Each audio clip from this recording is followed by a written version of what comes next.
Has someone you were dating or in a relationship with ever acted like you were trapping them in some way? Like in the sense of acting like you were trying to control them or displaying pushback or resistance as if they felt like you were trying to control them. And it was mystifying to you because you really didn't feel like that was the dynamic at all. Well, it could be due to their dismissive avoidant attachment style. And in today's video, I'm going to talk about why that might be and some tips about what to do about it. Hey everyone, I'm Sonia, and welcome to my channel. On this channel, I seek to give you tips and strategies primarily around healing your attachment style, but also in other areas of life and relationship. And I am also a coach certified in Integrated Attachment Theory, which you may have seen was started by Thais Gibson. And so if you want a little more help with this, I'm also a life coach. So if you need help with anything else going on in your relationship or life that you would like some help with, you can check that out in the description box below as well. And if you'd like to get on my mailing list, you'll hear more tips and strategies and other coaching program information as well. All right, so today, talking about a particularity that is usually common in dismissive avoidance. Now, that means it can never occur in a fearful avoidant as well, because a fearful avoidant, as you may know, is someone who can sort of flip polarities between being more dismissive avoidant and being more anxious preoccupied, even though they have their own qualities as well. But let's talk about it today as being a dismissive avoidant quality that they can sometimes feel trapped. And like I said, that when I'm saying that, what I mean is that it's very much about their perception of being controlled or not free in some way. Okay, so why is this? So it's a very common core wound that a dismissive avoidant person has, the core wound, I am trapped. So what might that look like if you were to see someone whose core wound was triggered? What are some ways that might look, or they might be behaving?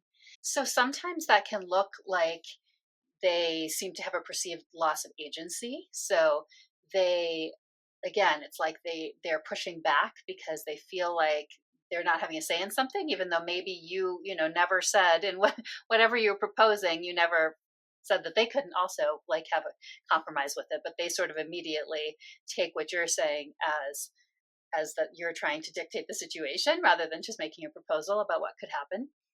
So that can look like, displaying that they feel like they have a lack of agency in the situation. It could also be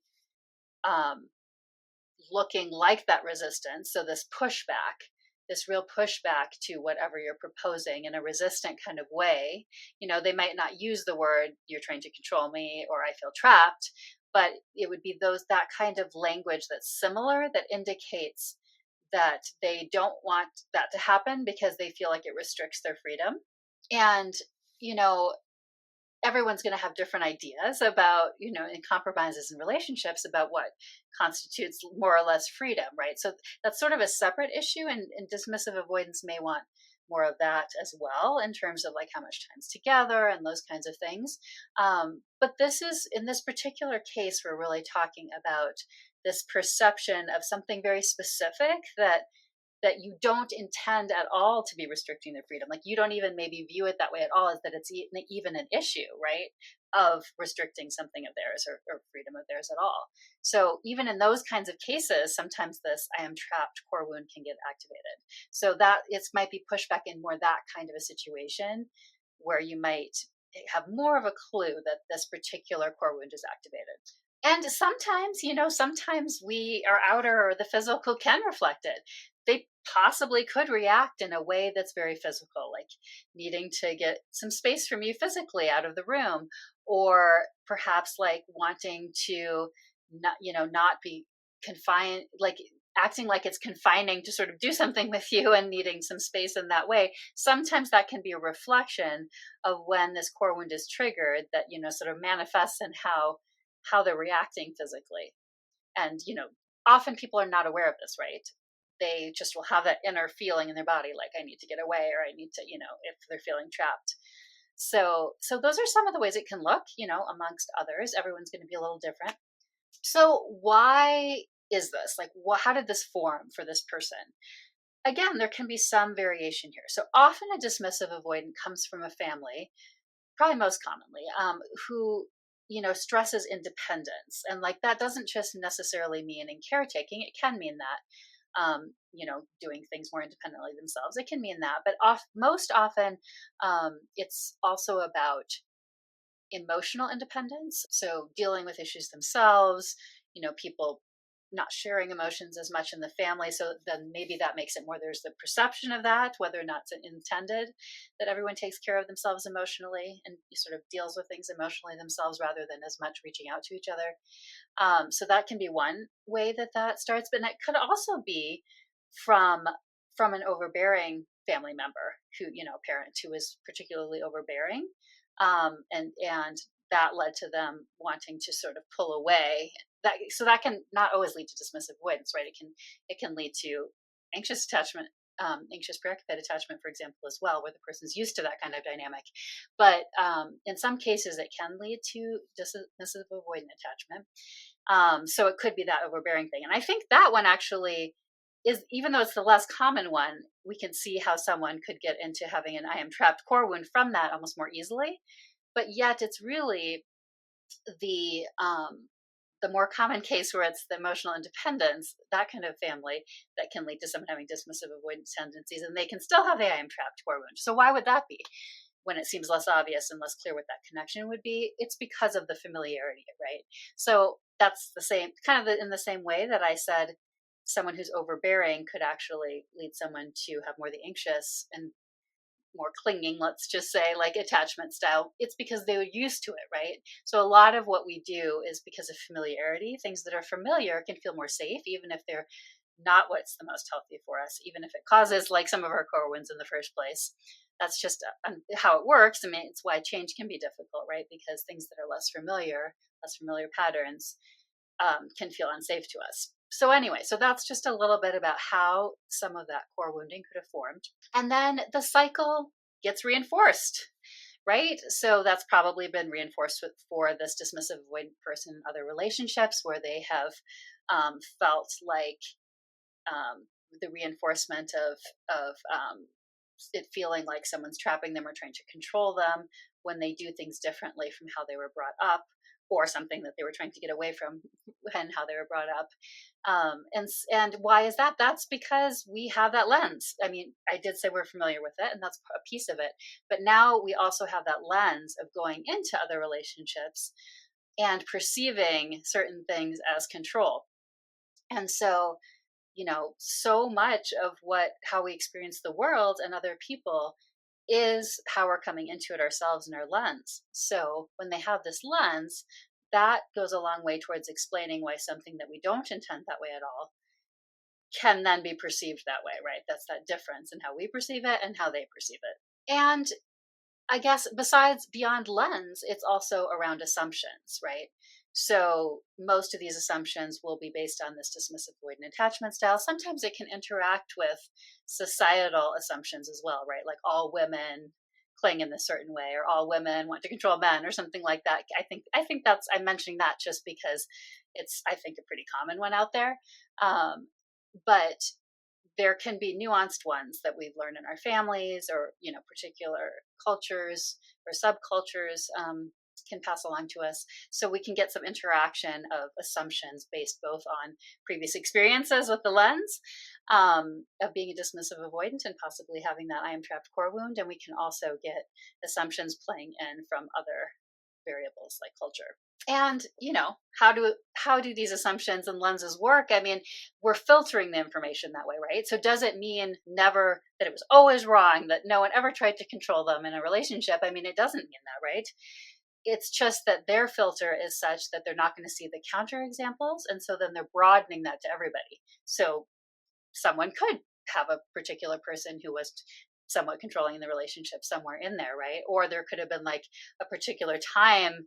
Let's say there is a particular time as the partner of someone who has this wound or wound of being I'm trapped, who just was pushing a little more, like, so we all do that sometimes, where we're maybe pushing our case a little extra, a little harder, and not mentioning compromising or something like that. But what would happen is someone with that lens and with those assumptions is going to like really glom onto that as the truth, as opposed to seeing any counterexamples. So it's not that there aren't ever bases of truth in all this, or that they're always wrong or not perceiving something correctly.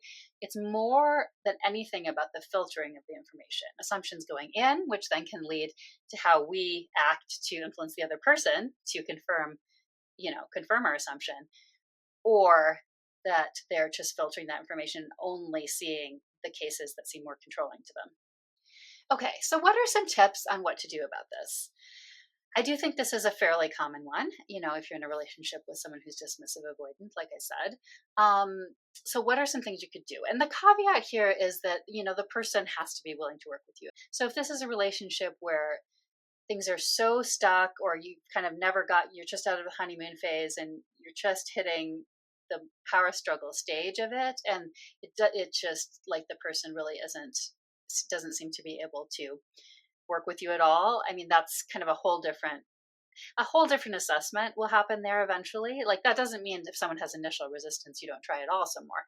But I'll have another video, I think, down the line, because I do want to address some things to think through about when to stop trying, when to keep trying, all that kind of thing with a relationship.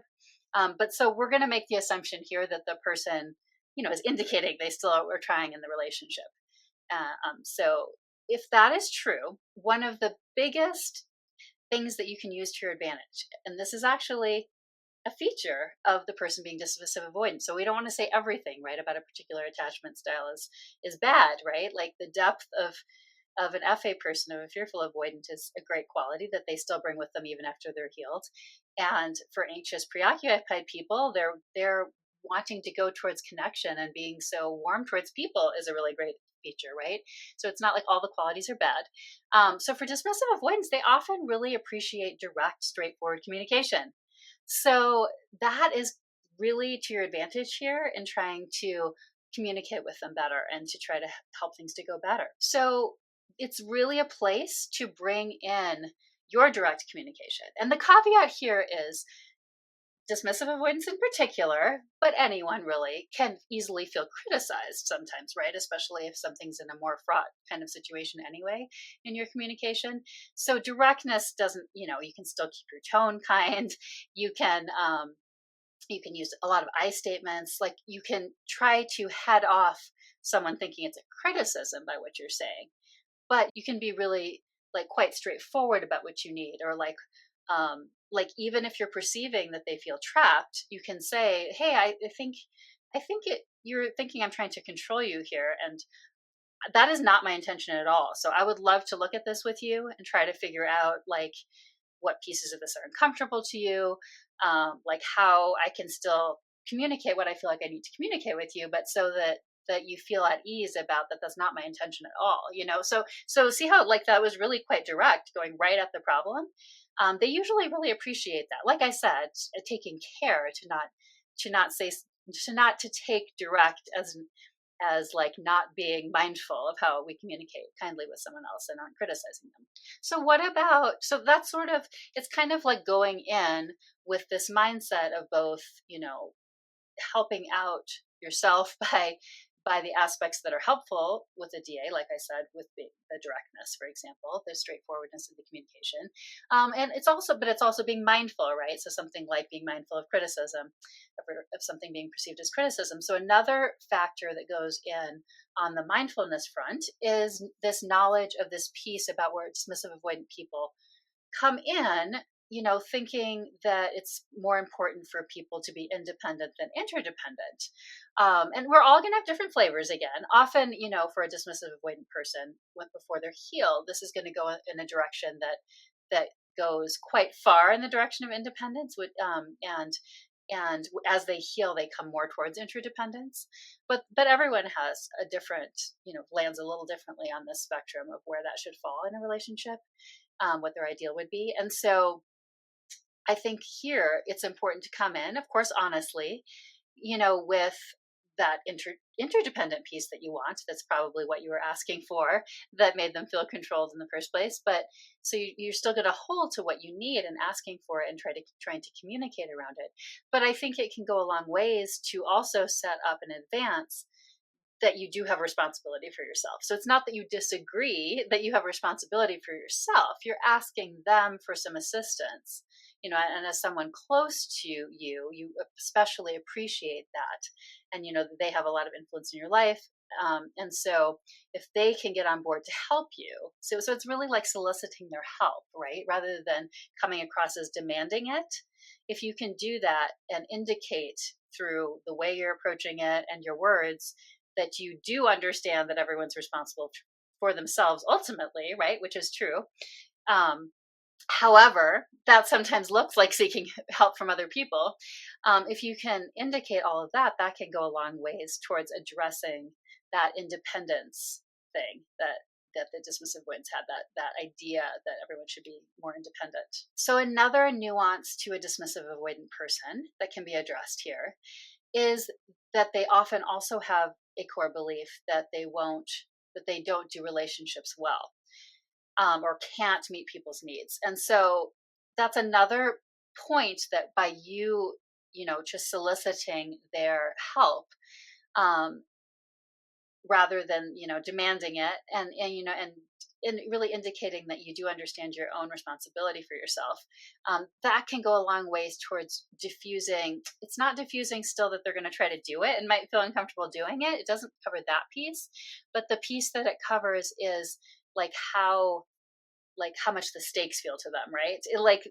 It's not like you're saying, hey, you're entirely responsible for this whole thing, and then otherwise my mental health will go downhill or something like that. And then they already feel like, oh my gosh, I don't even know if I can do anything around relationships, much less that. So it kind of takes the stakes down with regard to that particular piece that really, I would say that's even more common. That's probably, other than the I am not safe core wound that all anxiously attached people have.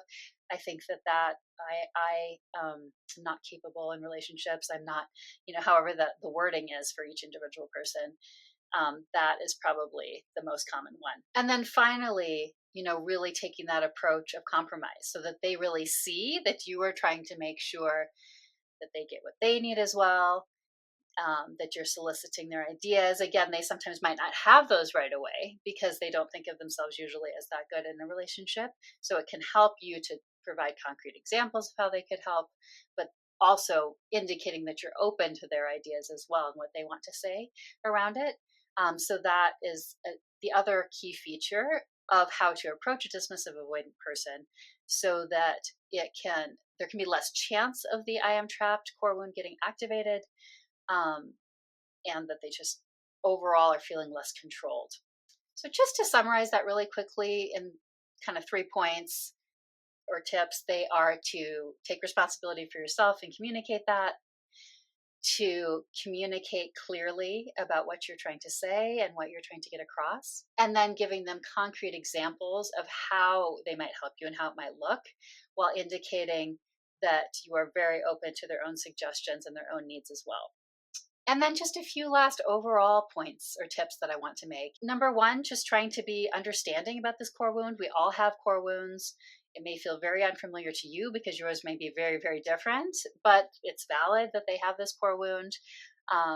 And if they're willing to work with you on it, just, trying to be understanding about it. So it's not like this thing that they're so strange or weird or different. I mean, of course they are, because they're a different person, right? And they have a very different background from you. And then another tip would be to do your own communication work around how you communicate, whether that's tone, whether that's using I statements, and really use it. And then finally, what I particularly emphasized in this video, to try to use those strategies where you're very mindful of the particular ways a dismissive avoidant person having this I am trapped core wound, like what all's going on there, and trying to use these strategies that help to either not cause that core wound to be triggered in the first place, or that just help to communicate what is stirred up by that core wound in particular.